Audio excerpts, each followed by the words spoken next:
Malaki ang pustahan ni Elon Musk sa mga dekoryenteng sasakyan bilang kinabukasan, ngunit naghulog lang ang Toyota ng isang bomba na maaring mag-ugat ng mga bagay-bagay. Nagpakita sila ng isang bagong makina na maaring baybayin ang katapusan ng mga dekoryenteng sasakyan gaya ng pagkakakilala natin sa kanila. Isang makina na umano'y tumatakbo sa tubig. Oh, tama ang narinig mo. Tubig. Ang matapang na pag-angkin na ito ay tila naghagis ng isang wrench sa electric dreams ni Elon Musk. Ngunit maaari ba talagang mag-zoom ang isang kotse gamit lamang ang tubig nang walang anumang gasolina o kuryente? As maaari bang talagang puksain ng makina ng tubig ng Toyota ang merkado ng dekoryenteng sasakyan? Manatili sa amin habang sumisid kami sa mga pinakabagong tagumpay sa teknolohiya ng kotse at natuklasan ang lahat tungkol sa makina ng tubig na nagbabago ng laro ng Toyota. Bago tayo magsimula, pindutin ang button na mag-subscribe upang hindi mo makaligtaan ang mga pinakaastig na tech update. Bottom line, gusto ko lang na gumawa ng mas mahusay na kotse, anuman ang uri ng pattern na meron sila. Ang Toyota ay nanginginig sa mundo ng kotse sa isang ligaw na bagong ideya, isang kotse na tumatakbo sa tubig. Larawan ito sa pamamagitan ng sobrang matalinong proseso na tinatawag na electrolysis. Hinahati ng hindi kapani-paniwalang sasakyang ito ang tubig sa hydrogen at oxygen. Pagkatapos ay ginagamit ang hydrogen para paganahin ang makina nito. Kapag naghalo muli ang hydrogen at oxygen, naglalabas sila ng enerhiya upang i-zoom ang sasakyan. At walang iiwan kundi singaw ng tubig. Walang masasamang usok. Malinis lang ang hangin. Maaaring makatulong ang game changer na ito na labanan ang global warming at alisin ang pollution na gawing mas mabait ang pagmamaneho sa planeta. Sinabi ng Toyota na ang invention na ito ay ang kanilang ticket para sa isang mas malinis, mas luntiang kinabukasan. Ganap na naaayon sa pagtulak ng mundo upang harapin ang pagbabago ng klima. O naman, ang mga dekoryenteng sasakyan ay naging eco-friendly na mga kampeyon sa loob ng ilang sandali. Minamahal para sa kanilang mga zero emissions at kakayahang mag-charge ng renewable energy. Ngunit ang kotseng pinapagana ng tubig ng Toyota ay nagdadala ng isang bagay na ganap na bago sa mesa. Hindi tulad ng mga dekoryenteng sasakyan na nangangailangan ng mga baterya na nakasaksak sa grid. Ang isang ito ay tumatakbo sa tubig, isang bagay na meron tayo. Ang electrolysis trick ay maaari pang paganahin ng mga bagay tulad ng solar or wind energy, na ginagawa itong sobrang sustainable. Dagdag pa, habang ang mga dekoryenteng baterya ng kotse ay maaaring maging matigas sa kapaligiran upang gawin at itapon, ang sasakyang pinapagana ng tubig ng Toyota ay ganap na nilalampasan ang problemang iyon. Ayon sa malaking boss ng Toyota, si Hiroki Nakajima, na siyang Executive Vice President at Tech Wizard, ito ang kinabukasan ng paglalakbay. Ibinuhos niya ang mga beans sa isang kamakailang kaganapan sa Japan na nagsasabing ang Toyota ay hindi lamang tungkol sa mga kotse. Gusto nilang maging isang kumpanya ng mobility na nagbibigay sa mga tao ng napakagandang paraan upang makapaglibot. Hindi nag-iisa si Hiroki sa entablado. Nakipagtulungan siya kay Takahiro Kato, ang taong namumuno sa electric car crew ng Toyota, at Matsumoto Yamagata, na namumuno sa hydrogen car squad habang ang kanilang bagong pabrika ay naghahanda sa pag-roll. Gumagawa na ang Toyota ng mga hydrogen fuel cell na sasakyan na naghahalo ng hydrogen mula sa mga onboard tank na may oxygen mula sa hangin upang lumikha ng kuryente na nagpapagana sa biyahe. Sa gitna ng sasakyang pinapagana ng tubig ng Toyota ay isang cool na gadget na tinatawag na electrolyzer. Ginagawa ng munting henyo na ito ang magic sa pamamagitan ng paggawa ng tubig sa hydrogen ng napakahusay at ligtas. Hindi ito nangangailangan ng 1 toneladang enerhiya at ang pinakamagandang bahagi, hindi ito naglalabas ng anumang mga bastos na bagay. Malinis lang ang singaw ng tubig. Hindi tulad ng ibang mga rides na pinapagana ng hydrogen. Ang kotse na ito ay hindi nangangailangan ng malaking tangke ng clunky para hawakan ang hydrogen. Pinapainit ito ng electrolyzer kapag kailangan ito ng kotse. Pinananatiling magaan at mabilis ang mga bagay. Para magawa ito, gayunpaman, ang makina ng kotse ay nangangailangan ng kaunting pagbabago. Ang mga fuel injector, ang mga maliliit na sprayer na nagpapakain ng gasolina sa makina, ay kailangang itweak upang mahawakan ang hydrogen sa halip. Ang bloke ng makina at ulo ng silindro ay kailangang palakasin din. Dahil ang hydrogen ay nasusunog na may ilang malubhang presyon. Maging ang mga valvula at spark plug ay nakakakuha ng espesyal na pag-upgrade upang mapanatiling maayos at ligtas ang lahat. Susuriin natin ang mga nakakatuwang detalye kung paano ito gumagana sa ibang pagkakataon. Ngunit narito ang malaking panalo. Ang makina ng tubig ng Toyota ay tinatalo ang iba pang mga motor na hydrogen. Bakit? Dahil ang pag-iimbak ng tubig ay madali kumpara sa pag-iimbak ng hydrogen. Hydrogen ay isang gas. Kaya kailangan nito ng mabibigat, mamahaling mga tangke na kayang hawakan ang mataas na presyon. At ang iyon ay maaring tumegas na hindi eksaktong ligtas. Ang tubig, sa kabilang banda, ay isang likido, madali itong iimbak. Hindi kailangan ng mga magarbong tangke at hindi magdudulot ng anumang pananakit ng ulo. Ginagawa nitong perpekto ang makina ng tubig na ito para sa lahat mula sa maliliit na kotse hanggang sa mga higanting truck, maging sa mga power plant. Ang pagiging simple at kaligtasan nito ay nagbibigay ng kalamangan sa iba pang mga makina. Dagdag pa rito, nakakatulong ito sa atin na alisin ang mga fossil fuel at bawasan ang nakakapinsalang polusyon. Iyan ay isang malaking hakbang tungo sa isang mas malinis, luntiang hinaharap para sa transportation at enerhiya. Ngunit narito ang isang nakakatuwang twist. Hindi ito pinangarap ng Toyota nang wala sa oras. Maniwala ka man o hindi. Ang ideya ng mga sasakyang pinapagana ng tubig ay matagal na. Bago tumalon ang Toyota, sinubukan ng iba na patakbuhin ang mga sasakyan sa H2O2, lumalabas. Ang ligaw na ideyang ito ay may ilang kasaysayan. Humanda sa isip mo sa ilang mga ligaw na pahayag tungkol sa mga sasakyang pinapagana ng tubig. Noong 2008, ang isang Japanese company na tinatawag na Genesis Facts ay nakakuha ng mga headline ng sabihin nilang gumawa sila ng kotse na nag-alis ng gasolina at diesel para sa simpleng lumang tubig.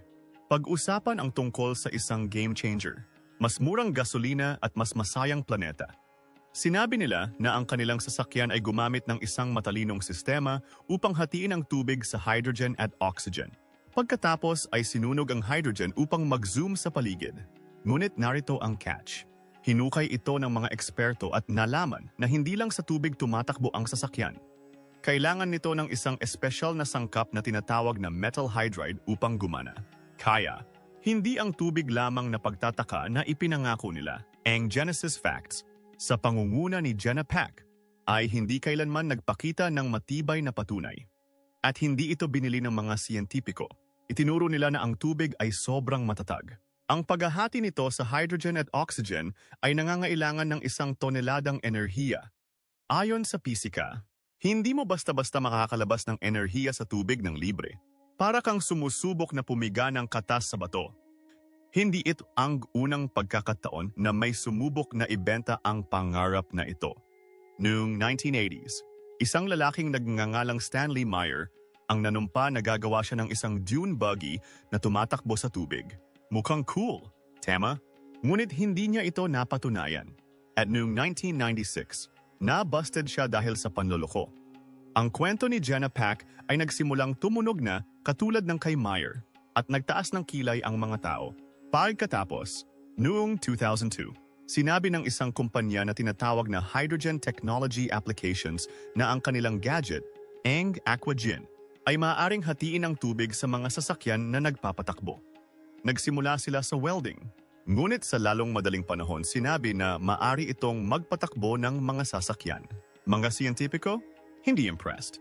Nang maglaon, inamin ng kumpanya na ginawa lamang nito ang mga kotse na mas matipid sa gasolina, hindi pinapagana ng tubig. Sa parehong taon, lumitaw ang Genesis World Energy na nangangako ng isang aparato na maaring mag-tap ng enerhiya mula sa tubig. Nakumbinsi nila ang mga mamumuhunan na magbuhos ng cash. Pero guess what? Walang kotseng nagpakita. Noong 2006, ang kanilang amo, si Patrick Kelly, ay nakulong dahil sa panloloko.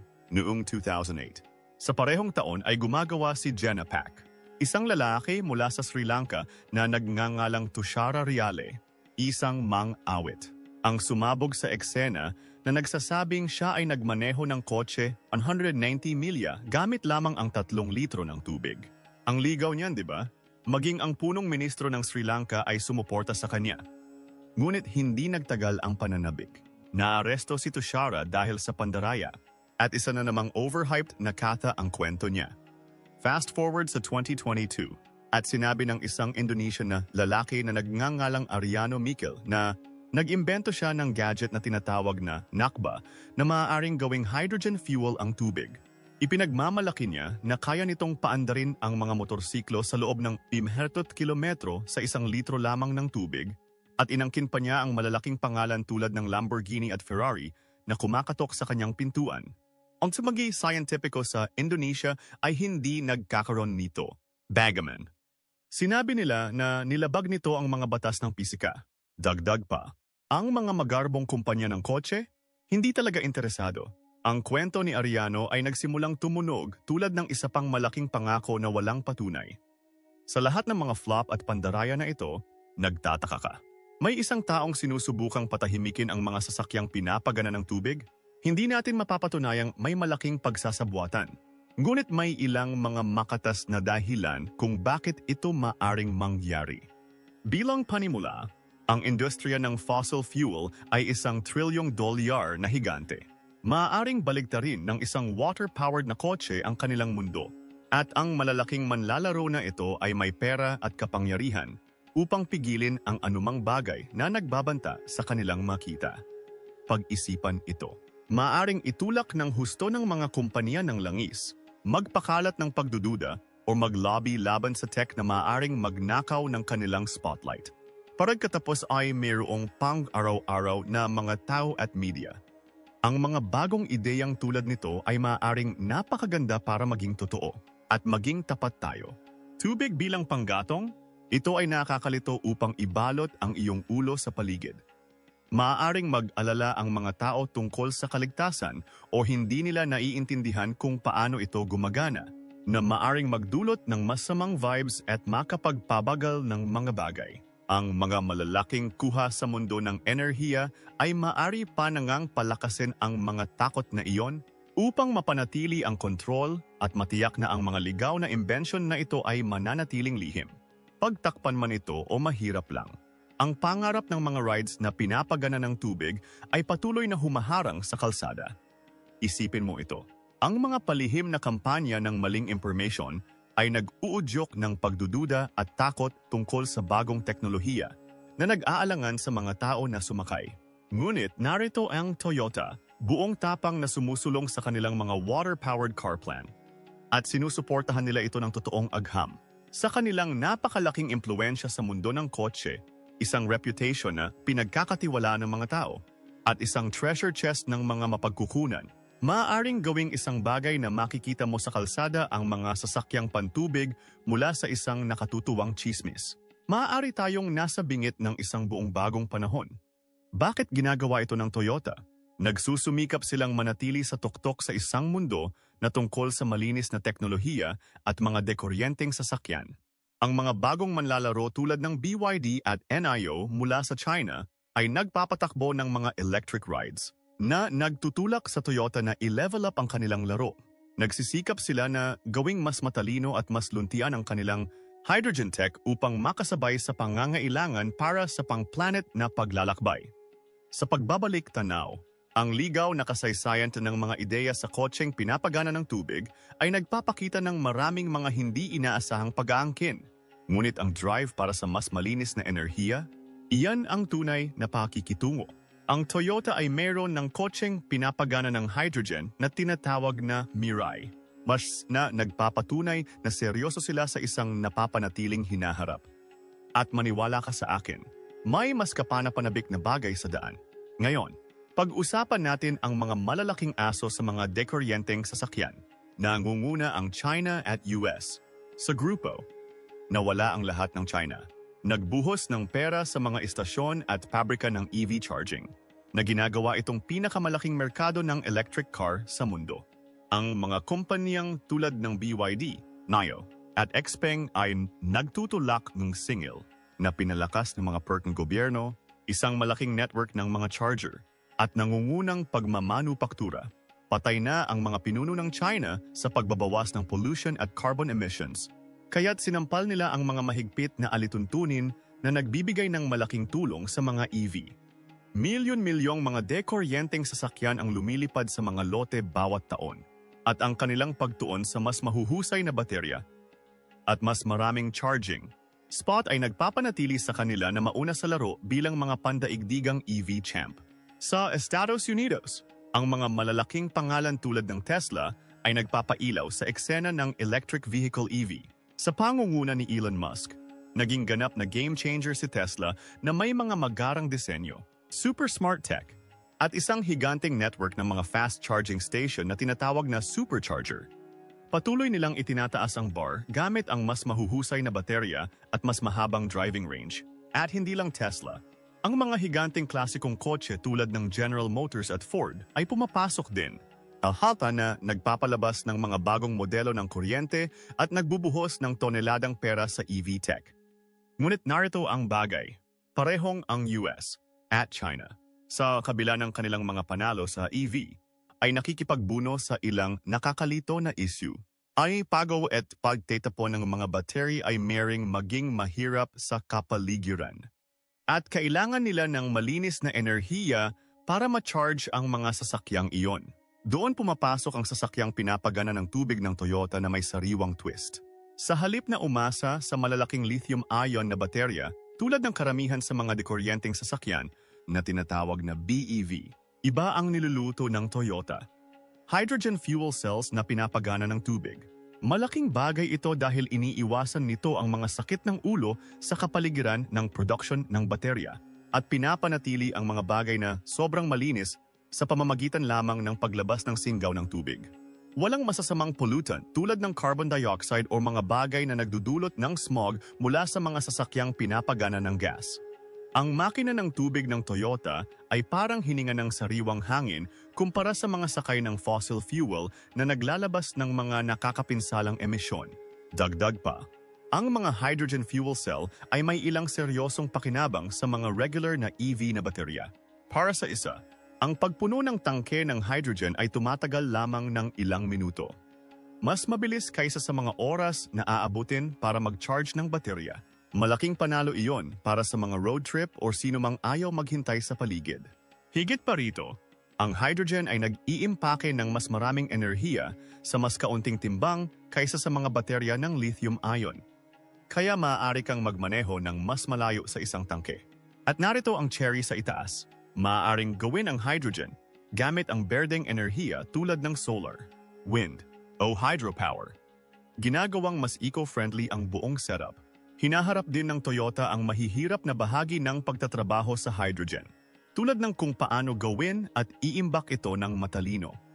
Ang kanilang sasakyang pinapagana ng tubig ay maaaring maging susi sa pag-unlock ng isang mas malinis, mas maginhawang hinaharap para sa paglilibot. Nagluto sila ng napakahusay na mga unit ng electrolysis, mga magarbong gadget na ginagawang hydrogen ang tubig na may kaunting enerhiya. Gumagamit ang mga unit na ito ng mga high-tech na catalyst at materyales upang gawing mas madulas ang proseso. Na nagbibigay daan para sa malaking panahong produksyon ng hydrogen. At pagdating sa pag-imbak ng hydrogen na iyon, natatakpan ito ng Toyota ng magaan. Matigas na mga tangke na gawa sa mga cutting-edge na composite. Kakayanin ng mga tangke na ito ang mataas na presyon tulad ng mga champ at puno ng mga top-notch na sensor at mga trick sa kaligtasan upang ihinto ang pagtagas bago sila magsimula. Panatilihing ligtas ang lahat. Paano naman ang malamig na panahon? Maaaring mag-freeze ang hydrogen sa sobrang lamig na mga kondisyon na maaaring makapagpabagal sa pagtakbo ng sasakyan. Huwag mag-ala. Naisip din iyon ng Toyota. Nagdagdag sila ng matatalinong elemento ng pag-init at pagkakabukod sa kanilang sistema ng pag-iimbak ng hydrogen. Kaya patuloy na umuugong ang sasakyan kahit na nagyayelo sa labas. Ginagawa nitong handa ang kanilang mga sasakyang hydrogen para sa pagkilos sa lahat ng uri ng klima. Ang Toyota ay tungkol din sa pagiging berde sa pamamagitan ng paggamit ng renewable energy tulad ng solar, wind, at hydropower upang gawin ang kanilang hydrogen. Nangangahulugan iyon na ang kanilang sasakyan na pinapagana ng tubig ay halos hindi nag-iiwan ng bakas ng carbon sa likod, na ginagawa itong isa sa pinakamalinis na rides doon. Ngunit ang eco-friendly na paglalakbay ng Toyota ay hindi lang nagsimula kahapon. Ilang taon na nilang ginagawa ito, nangunguna sa pagsingil sa mga hybrid na kotse at paghuhukay sa mga alternatibong gasolina. Ang isang cool na bagay na kanilang tinutuklas ay mas malinis na hydrocarbons. Karaniwan, ang mga hydrocarbon ay mga fossil fuel tulad ng gasolina at diesel na nagpapalabas ng 1 toneladang carbon emissions. Ngunit nagtatrabaho ang Toyota sa mga sintetikong hydrocarbon at biofuels, mga mas birding option na hindi gaanong nakakatama sa planeta. Aning mga sintetikong hydrocarbon ay ginawa sa pamamagitan ng paghahalo ng carbon dioxide at hydrogen sa gasolina.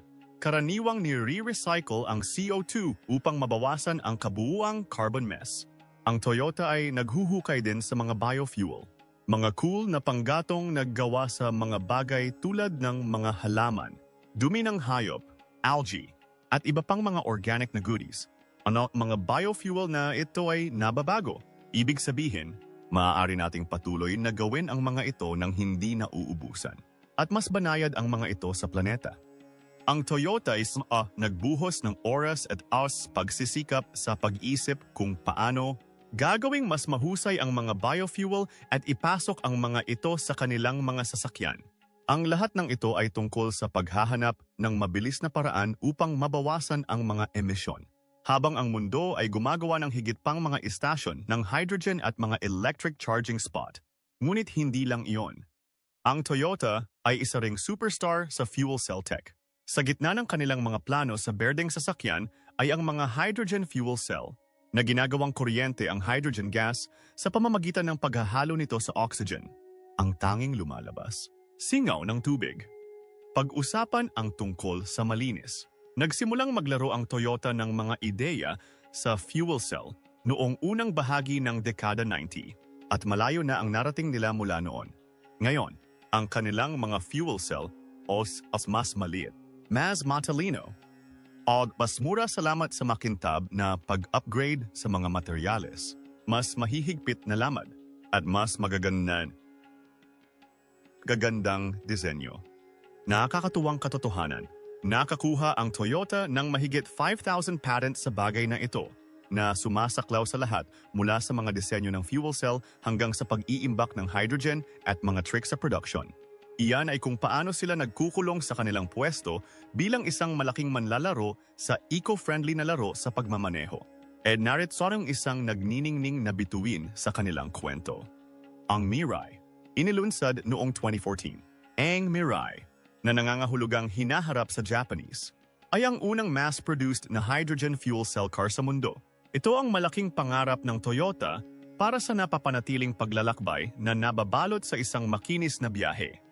Ang Mirai nakakakuha ng mga pag-upgrade mula noon. Nagpapakita ng seryoso ng Toyota sa pagsusulong ng teknolohiyang ito. Gumagana ito sa hydrogen fuel cell system na gumagawa ng kuryente sa pamamagitan ng paghahalo ng hydrogen at oxygen, na may setup na kinabibilangan ng fuel cell stack, power-making core, high-pressure hydrogen tank, electric motor, at baterya para mag-imbak ng enerhiya. Ang resulta? Isang kotse na nagpapalabas ng kuryente at singaw ng tubig, at wala nang iba pa. Isa sa mga pinaka-cool na bagay tungkol sa Mirai, maaari itong pumunta ng malayo sa isang buong tangke ng hydrogen at mapupuno ng napakabilis. Mas mabilis kaysa sa pag-charge ng isang dekuryenteng sasakyan. Ang Mirai ay isang tunay na kampiyon. Maaari itong mag-zip ng higit sa 300 milya sa isang tangke ng hydrogen na tumutugma sa magagawa ng maraming sasakyang pinapagana ng gas. At narito ang pinakamagandang bahagi. Ang paglalagay ng gasolina ay tumatagal lamang ng 5 minuto. Iyan ay paraan na mas mabilis kaysa sa pagsingil ng isang dekuryenteng kotse. Na ginagawang ang Mirai ay isang napakamadaling gamitin na pick para sa sinumang gustong maging berde ng hindi bumabagal. Dagdag pa, ito ay isang kabuuang panalo para sa planeta dahil nagbubuga lamang ito ng singaw ng tubig. Walang maruming tambutso na gumugulo sa hangin o nagdaragdag sa mga greenhouse gas. Nagsusumikap ang Toyota na makuha ang Mirai sa mas maraming kamay. Inaayos nila kung paano nila ito itinayo upang mabawasan ang mga gastos at ginagawa ang higit pa sa mga ito upang mapababa ang presyo. Nakikipagtulungan din sila sa iba para magtayo ng mas maraming hydrogen refueling station para hindi na kailangan pang maghanap ng mga driver para mapuno. Ngunit hindi tumitigil ang Toyota sa Mirai. Nagdadala din sila ng hydrogen power sa mga bus at track. Ang malalaking rig na ito ay nagpapakita kung gaano kagaling ang hydrogen na nag-alok ng malinis, mahusay na mga sakay para sa city transit at mabibigat na trabaho na nagbabawas ng mga carbon emissions. At meron pa. Ang pangarap ng Toyota ay higit sa mga kotse. Gumagamit sila ng mga hydrogen fuel cell para paganahin ang mga bagay tulad ng mga generator at energy system para sa mga gusali, data center, at iba pang mga spot. Ito ay isang maasahang berdeng mapagkukunan ng enerhiya na nagpapakita na ang hydrogen ay may potential na paraan sa kabila ng kalsada. Ang malaking larawan ng plano ng Toyota ay tungkol sa pagbuo ng isang napapanatiling hinaharap, paghahalo ng mga kahanga-hangang sasakyan na may tamang mga setup ng paglalagay ng gasolina at malinis na mapagkukunan ng enerhiya. Kaya, paano gumagana ang hydrogen magic naon na ito? Ito ay medyo cool. Sa loob ng mga sasakyang hydrogen fuel cell ng Toyota, tulad ng Mirai, ang hydrogen mula sa tangke ay naghahalo sa oxygen mula sa hangin sa isang chemical na reaction na nagpapalakas ng kuryente para mapagana ang kotse. Ito ay isang matalino, malinis na paraan upang magmaneho ng hindi nakakasira sa kapaligiran. Ang pangunahing manlalaro sa setup na ito ay isang gadget na tinatawag na electrolyzer na tumutulong na gawin itong lahat ng maayos. Ito ay tumatagal ng tubig na gawa sa hydrogen at oxygen na mga atomo na magkakadikit at pinaghiwa-hiwalay ito gamit ang kuryente. Nangyayari ito sa 2 piraso ng metal na tinatawag na mga electrodes na inilubog sa tubig. Kapag dumaloy ang kuryente, sinisira nito ang mga molekula ng tubig. Ang hydrogen ay napupunta sa negatibong electrode, ang cathode, at ang oxygen ay napupunta sa positibo, ang anode. Ito ay ligtas, mahusay, at gumagawa lamang ng hydrogen at oxygen. Walang bastos na bagay. Pagkatapos ay pinapagana ng hydrogen ang fuel cell ng kotse. Diyan nagiging kuryente na nagtutulak sa motor at nagpapaikot ng mga gulong. Ang isang power control unit ay nagpapanatili sa lahat ng bagay na tumatakbo ng maayos, na nagsa-juggling ng kuryente mula sa fuel cell at baterya para sa mabilis na acceleration at smart braking. Pinaghahalo ng fuel cell stack ang hydrogen at oxygen sa isang espesyal na reaksyon na lumilikha ng kuryente, diretso sa DC power. Ang isang inverter ay nag-flip nito sa AC power para patakbuhin ang motor ng kotse. Kapag pinindot mo ang preno, ang motor ay nagiging mini-generator, kumukuha ng enerhiya mula sa paghina at iniimbak ito sa baterya. Ang trick na ito ay nagpapalakas ng kahusayan at ginagawang mas maayos ang pagmamaneho. Ngayon, tungkol sa electrolysis na iyon, hindi ito perpekto. Ang mga lumang sistema ay ginawa lamang ang 70 hanggang 70% ng enerhiya sa hydrogen na nawawala ang natitira bilang init. Ngunit salamat sa nakakaakit ng mga bagong materyales, mas mahuhusay na catalyst, at ilang matalinong pag-aayos, umabot sa 18% o higit pa ang mga modernong setup. Kapag handa na ang hydrogen, ginagamit ito ng fuel cell upang makagawa ng kuryente sa humigit kumulang 50 hanggang 60% kahusayan. Pagsama-samahin ang lahat at ang buong proseso, mula sa tubig hanggang sa kapangyarihan ng gulong, ay dumarating sa humigit kumulang 40 hanggang 50% kahusayan. Iyan ay maaaring tunog mababa. Ngunit narito ang kicker. Ang hydrogen ay naglalaman ng isang malaking suntok ng enerhiya, layman na nagbibigay sa mga fuel cell na sasakyan tulad ng Toyota ng mas mahabang hanay kaysa sa karamihan ng mga dekuryenteng sasakyan, mga BEV. At ang Toyota ay hindi tumitigil doon. Sa ilalim ng kanilang malaking slogan, baguhin natin ang kinabukasan ng mga kotse. Naglalabas sila ng isang grupo ng mga cool na bagong tech upang gawing isang full-on na kumpanya ng mobility. Hindi lamang isang gumagawa ng kotse. Malaki ang pangarap ng Toyota para sa hydrogen at lahat sila ay papasok. Hinuhulaan nila na sa 2030, ang Europe, China, At North America ang magiging nangungunang aso sa laro ng hydrogen, kung saan ang market ng fuel cell ay lumobo sa humigit kumulang 5 trilyong yen. Iyan ay humigit kumulang 7 bilyong pounds sa isang taon. Upang makakuha ng isang malaking hiwa ng pie na iyon, ang Toyota ay naglulunsad ng ilang mga kapanapanabik na plano. Simula sa Hulyo 2024, magbubukas sila ng makintab na bagong pabrika ng hydrogen para gawing mas mabilis at matalino ang lahat tungkol sa mga fuel cell. Hahawakan ng lugar na ito ang pag-unlad, production, at pagbebenta lahat sa ilalim ng isang bubong. Kaya ang mga decision ay mabilis na nangyayari at ang lahat ay gumagana ng magkasama tulad ng isang panaginip. May tatlong malalaking bahagi ang kanilang diskarte. Una, nagsaset-up sila ng shop sa mga pangunahing lugar tulad ng Europe at China na iniangkop ang kanilang tech sa kung ano ang kailangan ng bawat rehiyon. Pangalawa, nakikipagtulungan sila sa mga nangungunang kasosyo upang gawing mas mura at mas madaling makuha ang mga fuel cell. Pangatlo, itinutulak nila ang pedal sa next-gen fuel cell tech para gawin itong mas mahusay at mas mapagkumpetensya. Isipin na bawasan ang halaga ng mga stack ng fuel cell ng 50% at pagbabawas ng mga gastos sa next-gen system ng 37%. Kung maaari silang makakuha ng mga order para sa 200,000 na mga unit sa 2030. Sinabi ng Toyota na ang mga gastos ay maaring bumaba ng isa pang 50%. Nakakandado sa matatag na kita habang pinapanatili ang mga customer at gobyerno na masaya. Tinatalakay din nila ang mahal na bahagi ng paggawa ng hydrogen sa pamamagitan ng pakikipagtulungan sa mga kasosyo upang i-streamline ang produksyon, transportation, at paggamit. Isang magandang ideya? Sa Thailand, ginagawa nilang biogas ang dumi ng manok at mga dumi ng pagkain para makapagbigay ng hydrogen. Pag-usapan ang malikhain at berde. Ang Toyota ay nakikipagtulungan sa Mitsubishi Kokiki Corp. at Toyota Sushi Corporation upang itulak pa ang hydrogen. Nakagawa sila ng bagong water electrolyzer, nangihiram ng mga trick mula sa Mirai, para gumawa ng hydrogen at nagdisenyo ng multi-tank system na umaangkop sa lahat ng uri ng sasakyan, maging ang pag-convert ng mga mas lumang sasakyan sa hydrogen. Para sa malalaking rig, nagtatrabaho ang Toyota sa mga track na pinapagana ng hydrogen. Nag-standardize ng mga sukat ng tangke upang mabawasan ang mga gastos at sumusubok sa mga likidong tangke ng hydrogen.